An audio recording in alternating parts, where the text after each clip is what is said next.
Esta é a Arcai.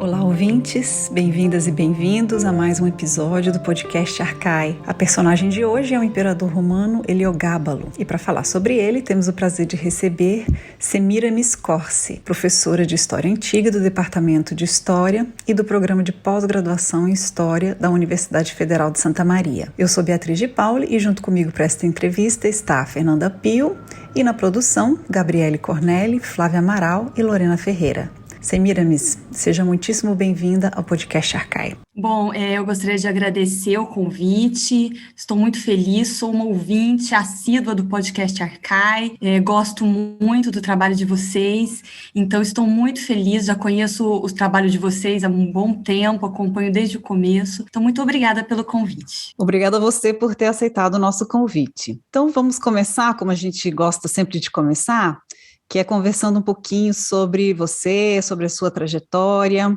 Então conta pra gente como é que você se interessou por história, como é que foi seu percurso até você chegar à história antiga. Bem, pessoal, foi assim, eu acho que eu comecei a gostar de história muito pequena, né? Vocês devem perceber que pelo próprio nome, né, meu, Semiramis, eu já tive uma forte influência aí da minha mãe, né? Minha mãe gosta muito de história, embora ela não seja historiadora, ela é pedagoga, e ela sempre se interessou muito, né? Desde colecionar objetos antigos até me contar histórias, né? Reais e fantasiosas também, né?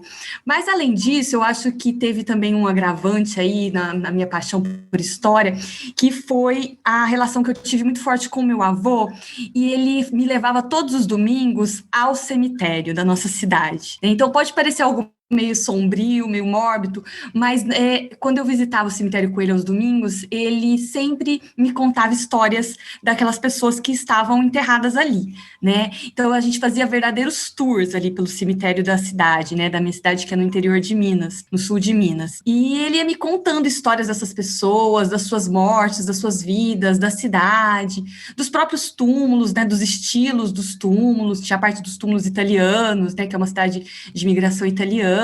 E aí eu acho que isso foi aumentando a minha paixão por história. Eu já ouvi, inclusive, várias histórias de pessoas, de colegas, né, historiadores, que falam que começaram a estudar história ou um objeto específico visitando cemitérios, né? Então, eu acho que foi também um elemento aí para a minha paixão. Mas essa paixão só aumentou, e eu acho que aí foi se solidificando, quando, com 11 anos, eu descobri que havia uma matéria na escola que se chamava de Fato História, né? Eu me encantei imediatamente com a minha primeira professora de história, na 5ª série mesmo, né, do ensino fundamental, que era a professora Cíntia Carneiro, e daí, né, influenciada por todas essas pessoas, né, minha mãe, meu avô, minha professora de história, quando chegou na hora de fazer o vestibular, eu tinha como opção seguir a carreira de história ou de jornalismo, porque eu também gosto muito de escrever. E aí eu acho que nessa hora, a carreira de história acabou falando mais alto, porque eu achei que fosse possível conciliar a docência, que é uma coisa que eu também gosto muito, eu fui criada dentro de uma escola, né, minha mãe como professora, me criou dentro da escola praticamente, a minha tia também é professora, então eu venho de uma família de professoras tradicionais, inclusive da cidade, né, de onde eu nasci, e aí eu acabei escolhendo por história, porque eu acho que eu podia conciliar essa minha paixão pela escrita com essa minha paixão pela docência e pela escola. Já com a história antiga, o meu percurso foi um pouco menos imediato, né, eu não sou aquela pessoa que sempre amou a história antiga, né, porque eu já ouvi vários colegas aqui falarem, olha, eu entrei na faculdade pensando em estudar Egito, por exemplo, né, eu entrei na faculdade pensando em estudar talvez século XIX, porque eu adoro literatura, Baudelaire, Rimbaud, talvez também movimento punk, era uma coisa que eu gostava, e anarquismo, né? Mas aí eu fui aos poucos gostando da disciplina de história antiga, que estava no começo, né, no primeiro ano já da graduação, mas eu tinha um interesse especial também por questões de religiosidade. E aí, logo no primeiro ano, eu fiz um mini curso na Universidade Federal do Espírito Santo, em Vitória, por ocasião de um Encontro Nacional de História, de Estudantes de História, o ENE, e eu fiz um mini curso com o professor Gilvan Ventura da Silva. E esse mini curso era justamente sobre magia e poder na Roma Antiga. E aí eu falei, bom, é isso. Eu gosto disso. E aí, voltando para a Unesp de Franca, eu procurei a professora que trabalhava com história antiga, né, que trabalha com história antiga, na época a professora Margarida Maria de Carvalho, que depois foi minha orientadora de mestrado e de doutorado, estava afastada, então a professora que trabalhava com Grécia acabou orientando o meu trabalho de conclusão de curso dentro da temática da magia, né, das representações da magia e poder no Império Romano, mais especificamente, né, nesse primeiro momento inicial, eu trabalhei com a poesia do Horácio, com as representações das feiticeiras, né, da Canídia, da Ságana, daquelas feiticeiras famosas ali da poesia horaciana. Então foi mais ou menos assim, o meu encontro com a história, meu encontro com a história antiga. E aí, depois disso, né, no mestrado, a professora Margarida já tinha retornado para a Unesp, então eu prestei o mestrado com ela, fui a primeira orientanda de mestrado da professora Margarida, tenho muito orgulho, muita alegria desse encontro nosso, e aí eu trabalhei com o Apuleio, né, que é um escritor romano, né, da África romana, que viveu no 2º século da Era Comum, e esse mestrado acabou rendendo aí um livro, né, publicado pela editora Ana Blume, com auxílio da FAPESP. Depois, para o doutorado, né, ainda sob orientação da professora Margarida, e continuando a pensar a questão da religiosidade, da magia, né, eu comecei a trabalhar com a vida de Apolônio de Tiana, né, que foi aí que também eu conheci melhor o trabalho do professor Gabriele Cornelli, que também fez uma tese, né, a primeira tese no Brasil sobre a vida de Apolônio de Tiana. Salvo engano meu, a minha é a segunda. Acho que sim, acho que a dele é a primeira e a minha é a segunda, né? Acho que a segunda é a última, né, Semiramis? Eu acho que sim.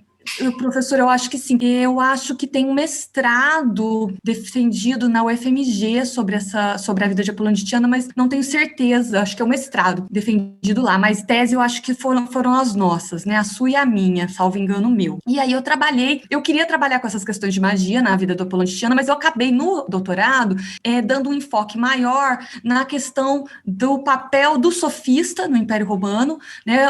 Porque o Filóstrato, que é o autor dessa biografia, é um sofista, e o Filóstrato estava inserido nas estruturas de poder da dinastia dos Severos, né, que é a dinastia que governou Roma aí na primeira metade do 3º século depois de Cristo. E aí eu comecei a trabalhar com a projeção do Filóstrato no próprio Apolônio, no próprio biografado, e como essa projeção tinha relações com as questões de poder e com os desejos, com os anseios do Filóstrato em relação a essa dinastia, que é uma dinastia super interessante, né, na minha modesta opinião, porque é uma dinastia de origens siríacas, né? A primeira imperatriz da dinastia, Júlia Dómina, ela veio da Síria, e aí os outros imperadores, né, também vão ter essa origem siríaca. E foi aí, né, durante esse doutorado, eu tive a oportunidade de estudar em Salamanca um tempo, fiz um doutorado de sanduíche na Universidade de Salamanca, sob supervisão da professora Maria José Hidalgo de la Vega, que é uma especialista em sofistas também, né, gregos do Império Romano. Ela tem uma trajetória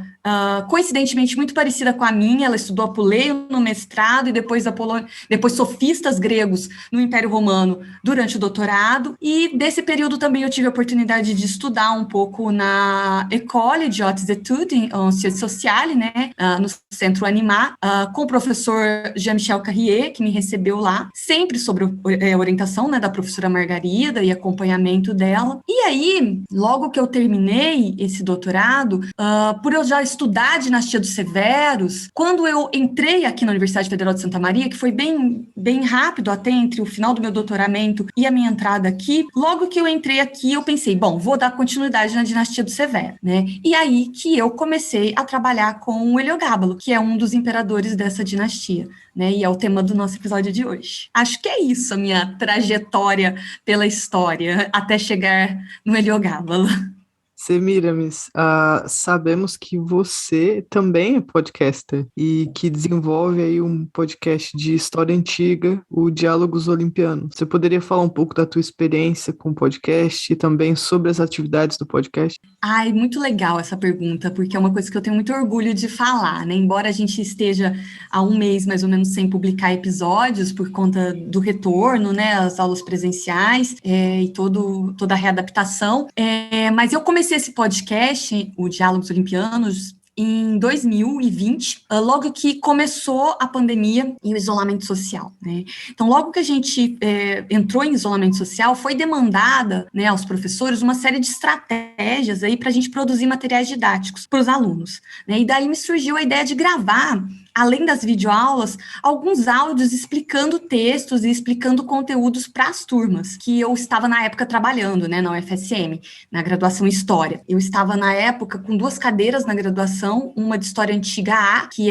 trabalha com Oriente, né, e outra, com o chamado Oriente Antigo, e outra cadeira que trabalhava com religiosidade, especialmente focando aí em cultos de prosperidade, de fertilidade. Essa era uma cadeira optativa. E aí eu comecei a produzir material, especialmente voltado para essas 2 cadeiras, e eu pensei, por que não colocar isso para o público, né? Por que não passar isso para outras pessoas além dos alunos e das minhas alunas? E aí surgiu o podcast, e aí eu chamei a minha turma de orientandos, falei, vamos produzir juntos, né? Além do material da aula, vamos falar das pesquisas de vocês, né? Tanto dos que estavam em iniciação científica, quanto os doutorandos, vamos produzir material para disponibilizar sobre o que a gente está estudando, que a gente está debatendo no grupo, né? E aí a gente até agora disponibilizou 59 episódios no Spotify, no YouTube e também nos outros aplicativos aí de podcasts. E assim, embora esse podcast chame Diálogos Olimpianos, né, que se refere aos deuses do Olimpo,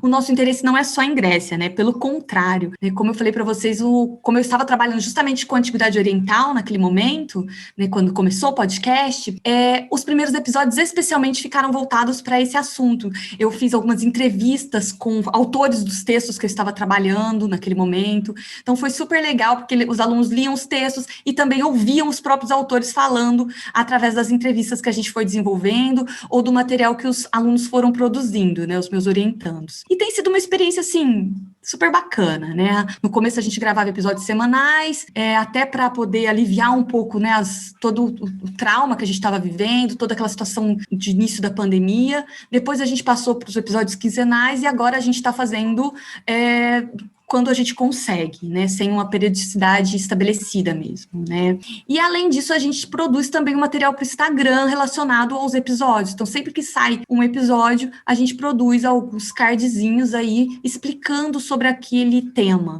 né? Então essa tem sido a minha experiência, né? O retorno tem sido muito positivo, né? Especialmente de estudantes de história, de letras, de filosofia, mas também de um público que não é acadêmico propriamente. Então tem muita gente que é de fora da academia e que nos procura. Então acho que tem sido uma experiência assim bem bacana, e que eu acho que podcasts são, né, são instrumentos aí muito bons para a gente divulgar o nosso conhecimento, divulgar o que a gente está trabalhando e que atinge um público bem amplo, né? Então, gosto muito do trabalho de vocês e espero estar fazendo também um trabalho à altura. É isso. Com certeza, Semiramis, muito legal, muito bom conhecer um pouco da história também do seu podcast. Sucesso para nós, né? Sucesso para a gente, né?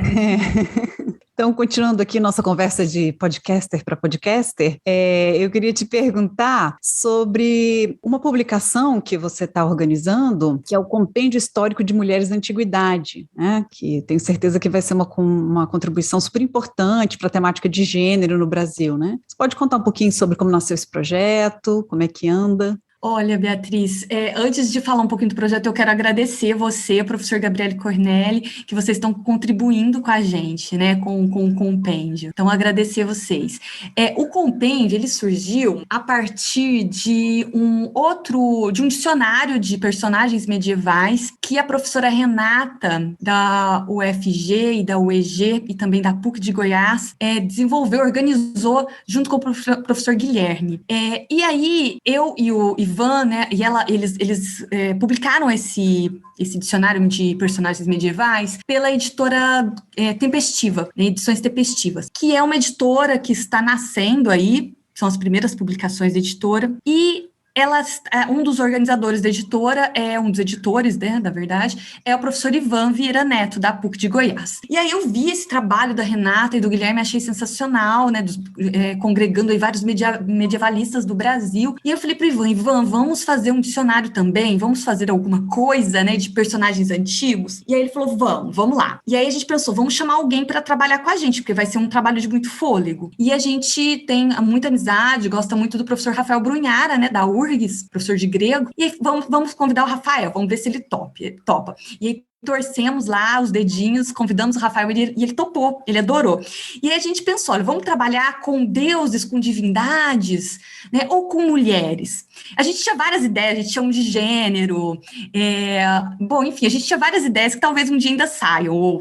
Mas aí a gente pensou em ficar com as mulheres, porque eu acho que é necessário, né, pensar essas mulheres, acho que o momento demanda isso também, né, pensar essas personagens femininas, não só personagens históricas em si, mas também personagens literárias, até porque muitas vezes a literatura e a história se confundem, né, tem muitas personagens, especialmente aquelas romanas ali, né, a mitologia, a história, muitas vezes tem umas fronteiras um pouco não definidas, e aí a gente... Então, vamos pegar essas mulheres. E aí o projeto foi ficando grande. A gente foi selecionando mulheres, selecionando personagens. E o projeto foi ficando grande. E aí, por fim, a gente teve que fazer 2 volumes. A gente está fechando o primeiro volume. Agora já está na fase final da última revisão mesmo. E vai dar aí mais de 1000 páginas cada volume. A gente está terminando de receber as personagens do volume 2 e fechando o volume 1. Então, se tudo der certo, o volume 1 sai em breve e o 2 deve sair aí começo do ano que vem, acredito, né, porque também está demandando muitos colegas envolvidos, né, e o que tem sido super bacana é que tem colegas da história, da letras, da filosofia, da arqueologia, né, então tem muitos colegas da arqueologia que trazem coisas da cultura material, personagens da cultura material, que às vezes a gente nem conhecia, né, então é isso, tá sendo bem interessante, tá contando com a colaboração, assim, de pessoas internacionais, também de colegas de outros países, da Espanha, da Argentina em especial, dos Estados Unidos, mas o cenário nacional está em peso aí, tá bem legal esse projeto, a gente está com muito orgulho, espero que fique digno dos professores, né, dos pesquisadores, das pesquisadoras envolvidos aí. Não tenho dúvida que vai ficar, Semíramis. Vai ser muito bom poder ter em mãos depois esse compêndio, né? Vamos Estamos torcer. torcendo para que fique do jeito que a gente sonhou. Com certeza. Semíramis, vamos fazer um breve intervalo e já voltamos para falar então de Heliogábalo. Vamos lá.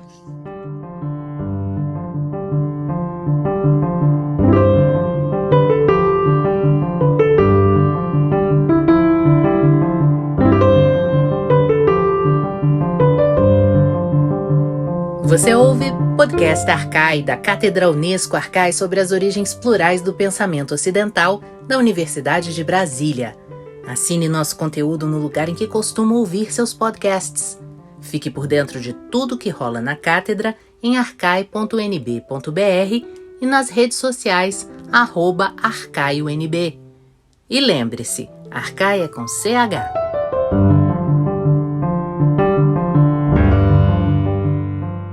Estamos de volta com a nossa convidada, a professora Semíramis Corsi. E vamos então conversar sobre a nossa personagem de hoje, Heliogábalo. Semíramis, conta pra gente quem foi Heliogábalo. Bom, primeiramente, eu acho que a gente deve falar dele porque precisa se falar de uma personagem tão esquecida, né?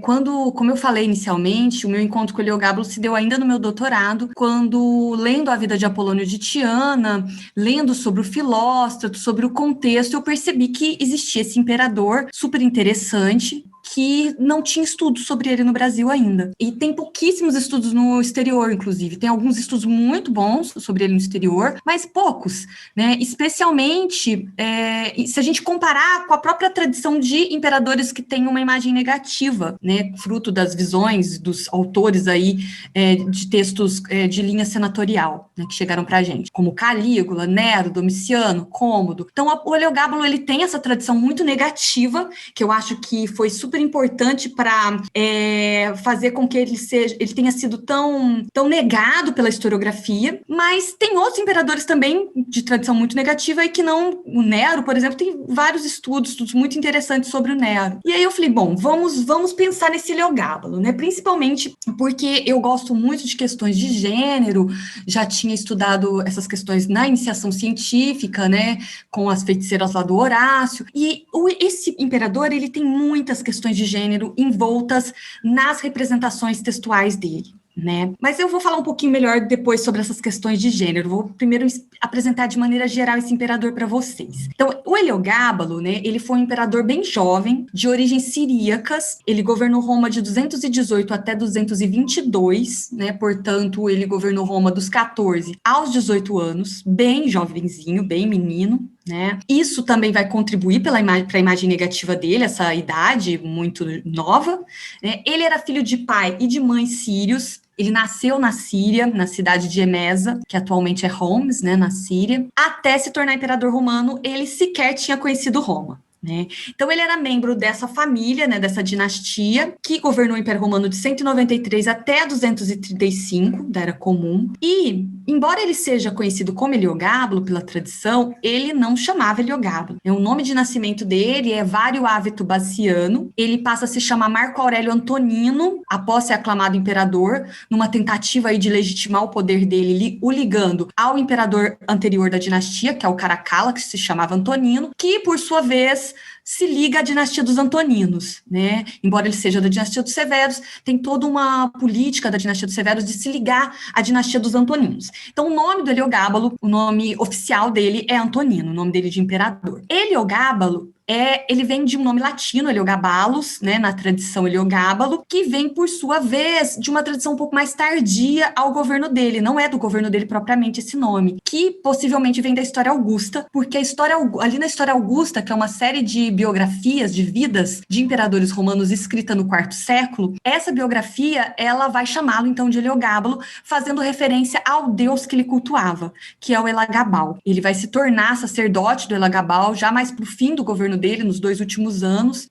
Essa divindade é uma divindade de Emesa, própria ali do reino e depois cidade de Emesa, uma divindade solar, né, que com esse nome também, Elagabal, ela vai acabar se mesclando também, de certa forma, com Hélio, né, uma divindade solar, o Hélio uma divindade grega, né, de origem grega, o Elagabal uma divindade siríaca, mas eles acabam fazendo essa interpretação aí nessa nomenclatura. E o Heliogábalo, né, ele chega ao poder em 218, como eu comentei, após um complô da avó dele, a Júlia Mesa, que é irmã da primeira imperatriz severiana, a Júlia Dómina, que foi mulher do Septímio Severo, e mãe do Geta e do Caracalla, que são os imperadores posteriores.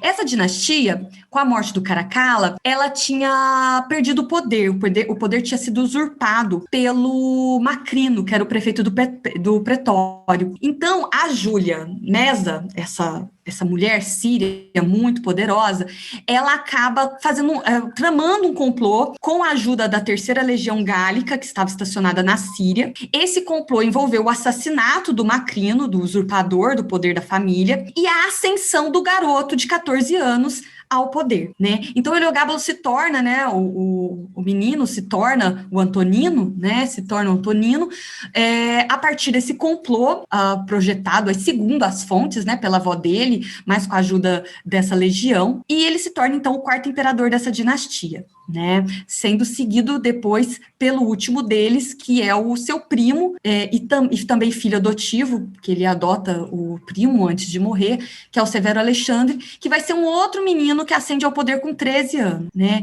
Então, assim, a transmissão de poder dessa dinastia é algo muito interessante, porque ela se dá de forma matrilinear. Então, o primeiro imperador é o Septímio, que se casa com essa aristocrata síria, né, que é a Júlia Dómina. O próximo imperador é o Geta e o Caracalla, que são os filhos deles. O Caracalla assassina o Geta, governa sozinho por um tempo, depois o poder é usurpado pelo Macrino, aí a família volta ao poder com o menino, com o Heliogábalo, através desse complô dessa irmã da Júlia Dómina, né, que é a Júlia Mesa, colocando o seu neto mais velho no poder. Depois, o próximo e último imperador da dinastia, que é o o Severo Alexandre, ele também se torna imperador por causa da mãe, que é a outra filha, né? São as duas filhas da Júlia Mesa, a Júlia Soêmia, que é a mãe do Heliogábalo, e a Júlia Mamea, que é a mãe do Severo Alexandre. Então, é uma dinastia, assim, que tem esse elemento de gênero já muito forte, com a presença dessa matrilinearidade, né? Então, além disso, né, esse personagem, Heliogábalo, para mim, né, ele foi aquele que, de todos esses imperadores severianos, ele foi o que mais frisou, de fato, a origem siríaca dessa família, né? Já tinha um templo para o Elagabal em Roma construído, não se sabe se durante o governo do Septímio ou do Caracalla. Então, o Elagabal já estava em Roma, a divindade já estava presente em Roma, trazida pela família, mas, pelo menos o que as fontes indicam, ele vai ser o que vai frisar com mais ênfase isso aí. Ele vai produzir muitas moedas com a imagem do Elagabal, né? Então, ele vai trazer muitos elementos dessa divindade e muitos elementos siríacos. E esses elementos, né, na minha leitura, vão fazer com que os escritores, que são bem avessos à política dele também, frisem esses elementos de gênero e de barbaridade, por ele ser sírio, como algo muito negativo, né? Então, acho que tem problemas políticos aí na maneira dele governar, que vão estar presentes que estão presentes nesses textos dos detratores dele, vamos chamar assim, né? Desses escritores que vão falar muito mal dele, mas eles vão usar muito desses elementos dele ser sírio e dele cultuar essa divindade com tanta ênfase para ajudar na construção da imagem negativa dele. E aí entra a questão de gênero, a ponto do Dion Cássio, né, que é um escritor romano, um historiador e senador romano, dizer que o Heliogábalo tinha o desejo em ter uma vagina de mulher no lugar do seu pênis. Ele fala isso, que ele chamou os médicos do império para realizarem essa cirurgia, né? Então, na minha análise, né, o Heliogábalo, ele aparece com uma imagem muito negativa, que tem que ser cruzada, a barbaridade dele tem que ser cruzada com as questões de gênero. Ele é feminino porque ele é bárbaro. Ele é bárbaro ele é bárbaro e feminino ao mesmo tempo, né? Ele é sírio, ele traz sírios para governar junto com ele, os principais conselheiros dele são sírios, tem essa presença muito forte de uma mulher, da avó e da mãe na política dele, né? E aí, para trabalhar com ele, eu tenho usado especialmente o Dion Cássio, né? Que é esse senador e historiador romano, que escreveu a obra História Romana, que foi contemporâneo do Heliogábalo. Tem usado também o Herodiano, que é um outro historiador contemporâneo também da dinastia, mas que escreveu alguns anos depois do Dion Cássio, com a obra História do Império Romano, e eu utilizo algumas passagens da própria vida de Apolônio de Tiana, que eu tenho lido como metafóricas, como fazendo uma metáfora em relação ao Heliogábalo e ao Severo Alexandre, muito possivelmente porque o Filósofo talvez estivesse escrevendo durante a vida do Heliogábalo, então ele não podia falar mal dele, né? Então é isso, né? E aí depois vem todas as questões de gênero em torno dele, né? Que são bem interessantes, assim, que eu posso comentar também, se vocês quiserem ouvir sobre. Eu queria saber um pouco mais sobre essa questão do gênero na representação do Heliogábalo. O que a gente tem no sentido de o que a gente pode ver sobre quem de fato ele era por trás dessas representações exageradas? Bom, a primeira vez que aparece uma menção em relação a elementos de gênero, né, na descrição do Heliogábalo, está no Dion Cássio, no livro 80, numa passagem que ele diz que o Heliogábalo ele parecia tanto com um homem quanto com uma mulher. E em ambas as relações ele era libertinoso, né, para a moda da época. O Herodiano vai concordar com o Dion, vai trazer esses mesmos elementos em relação ao Heliogábalo como feminino, chegando até a compará-lo com Dioniso, né, pela sua idade, pela sua beleza. O Herodiano pega menos pesado com o Heliogábalo um pouco, embora pegue pesado também, mas é menos que o Dion Cássio. E, né, as vestimentas do Heliogábalo, elas vão ser altamente criticadas, e eles vão dizer que elas são bárbaras, são femininas. O Herodiano diz que ela ficava entre as roupas dos sacerdotes fenícios e dos medos, quer dizer, era algo que ele nem conseguia conseguia definir exatamente o que era muito diferente de Roma, dos romanos. Ele vai descrever, assim, com muitos detalhes as roupas do imperador, dimensionando claramente aquilo que pra gente, que pra eles, né, não era nem coisa de homem nem de mulher, era feminino, mas era ambíguo, né?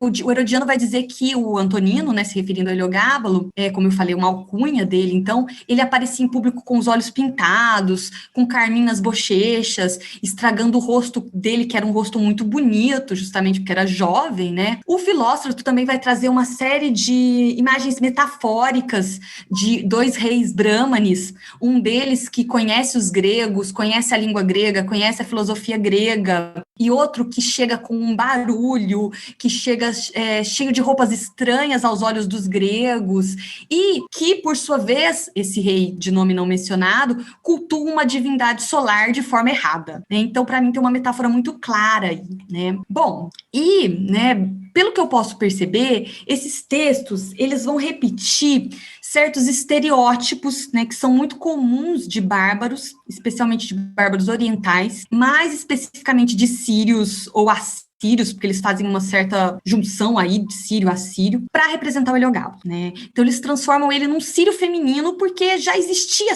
nessa mentalidade romana que os sírios eram femininos, de fato, né? Então esse exotismo dele já tá, esse exotismo que vai caracterizar o Heliogábalo do Dion Cássio, do Herodiano, ele já está presente, por exemplo, no Juvenal, na Sátira Terceira, onde ele falam que aqueles sírios que vêm do Orontes, né, do rio, né, da região do rio Orontes, eles enchem Roma de barulho e de prostituição, transformando os costumes dos cidadãos rústicos dos primeiros tempos de Roma em coisas libertinosas, né, em roupas aí perfumadas, em roupas leves e perfumadas. Bom, então, a própria maneira, inclusive, que eu acho que eles vão chamar o Heliogábalo nos textos, eles definem o Heliogábalo como Gnidós, né, se referindo aí a uma mulher.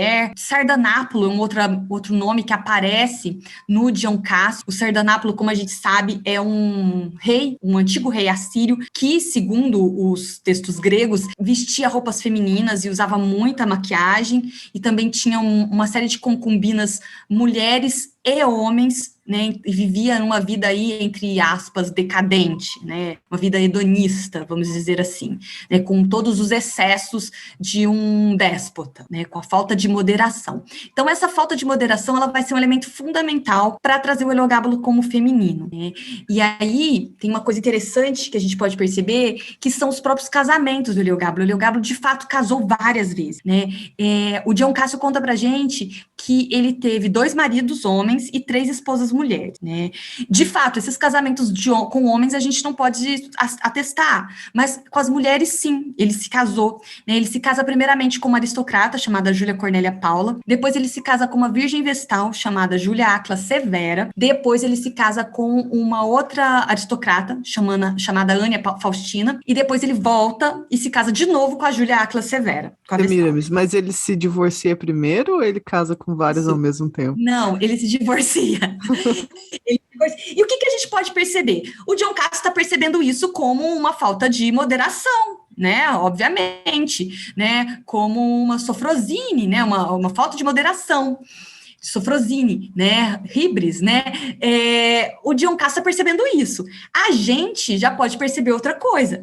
Ele estava tentando fazer alianças políticas, ele estava tentando negociar aí com essa aristocracia, se casando com essas mulheres, né. Outra coisa que é interessante, esse casamento com a Vestal é um crime para os romanos, só que uma coisa que a gente pode perceber é como ele estava tentando fazer alguns encontros culturais, alguns arranjos aí que são também políticos, mas também de cultura, né? Ele como um sacerdote, né, de um deus sírio, se casando com uma sacerdotisa romana, né? Então, o que o Dion Cássio vê como algo extremamente negativo, eu vejo como tentativas políticas do Heliogábalo se manter no poder. E tudo isso, então, vai ser extremamente negativo. O Dion Cássio vai falar que ele tenta se casar, que ele se casa, na verdade, com um atleta chamado Aurélio Zótico, se casa depois com um escravizado, e e sempre frisando, né, como que as paixões dele eram em excesso e que quando eram homens, as paixões dele eram por homens escravizados. Imagina isso para o imperador romano, né? É terrível na imagem desses autores, né?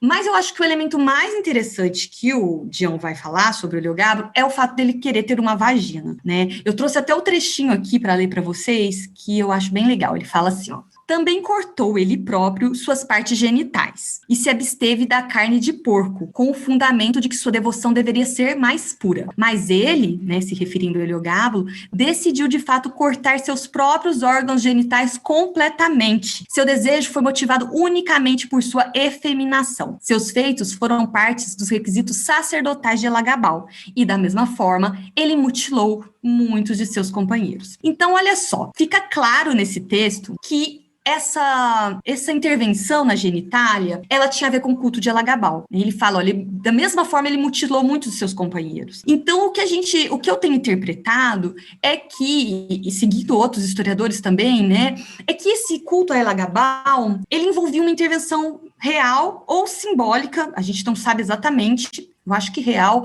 muito provavelmente real, no corpo do iniciado, né, especialmente do sacerdote, tal como acontecia com os Gali, né, que são sacerdotes de Cibele, que eu também tenho me debruçado um pouco a estudar para tentar justamente entender o Heliogábalo, porque a gente tem pouquíssima coisa em relação ao Elagabal, né? Então, nesse próprio trecho do Dion, ele fala claramente que é um ascetismo na devoção, né? Olha só, ele se absteve de comer carne de porco para que a sua devoção fosse mais pura. Então, ao que parece, né, o que o Dion está hiperbolicamente vendo como uma efeminação, né, que pode ter uma efeminação também, pode ser também, a gente não tem certeza, a gente não tem relatos desses sacerdotes, né, mas o que ele está vendo hiperbolicamente como algo muito desonroso para o imperador romano, fazia parte de um rito religioso, né, lá na História Augusta, vai trazer uma associação direta, a História Augusta vai trazer uma associação direta do Heliogábalo com os Gali,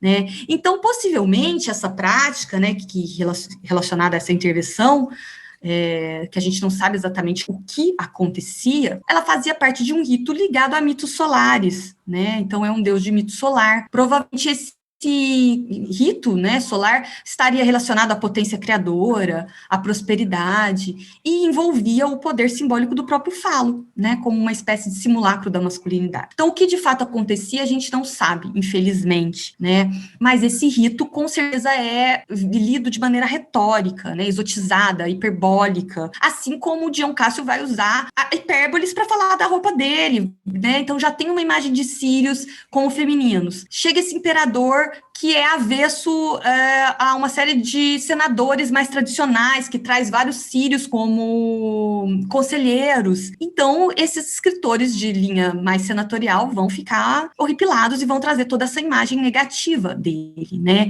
E uma imagem negativa que, ao meu ver, foi levada para a historiografia, né? Embora a gente tenha uma historiografia contemporânea muito legal, tentando rever tudo isso, mas que foi levada para uma historiografia mais tradicional, mais acrítica, né, ali começando ali com o Gibbon, já, que trata o Heliogábalo como um ser abjeto, né, um ser feminino, logo totalmente abjeto, né? Então, acho que é isso, os principais elementos, né? E eu gosto muito, Fernanda, de pensar o Heliogábalo, entrando nessa questão da realidade, a partir daquela ideia do Roger Chartier sobre representação. Que a representação, ela não significa para o Chartier uma abstração. Ela é, na verdade, algo que parte do próprio real. Então, havia algo de real nesse imperador. Ele era sírio, ele era sacerdote do Deus, né? Ele usava roupas, pelo menos depois que ele se torna sacerdote, que são estranhas, né? Mas eles vão exagerar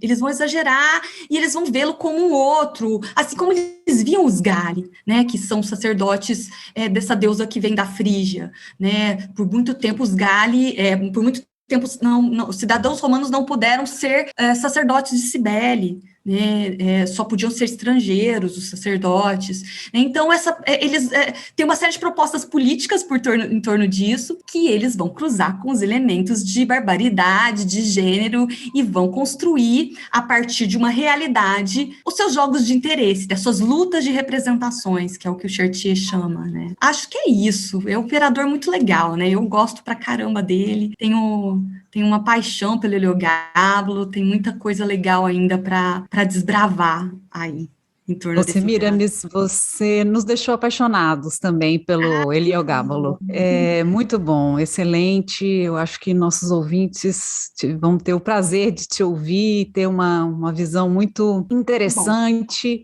sobre essa personagem que realmente é fascinante, ou pelo menos você a representa de forma fascinante com seu discurso. Eu gosto bastante.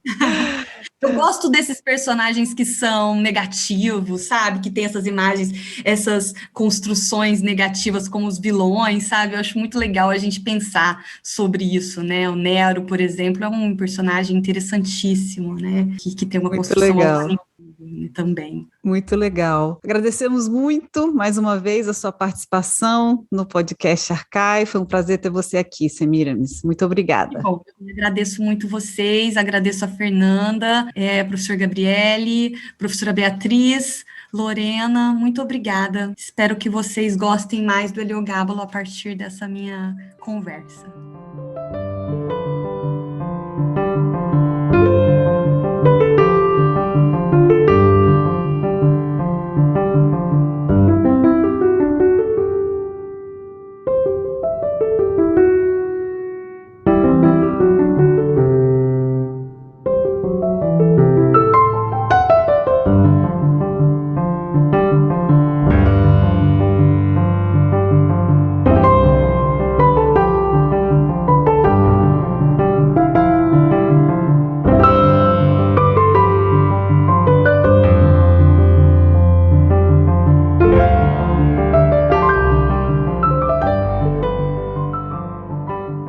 Você ouviu o podcast Arcai da Cátedra Unesco Arcai sobre as origens plurais do pensamento ocidental.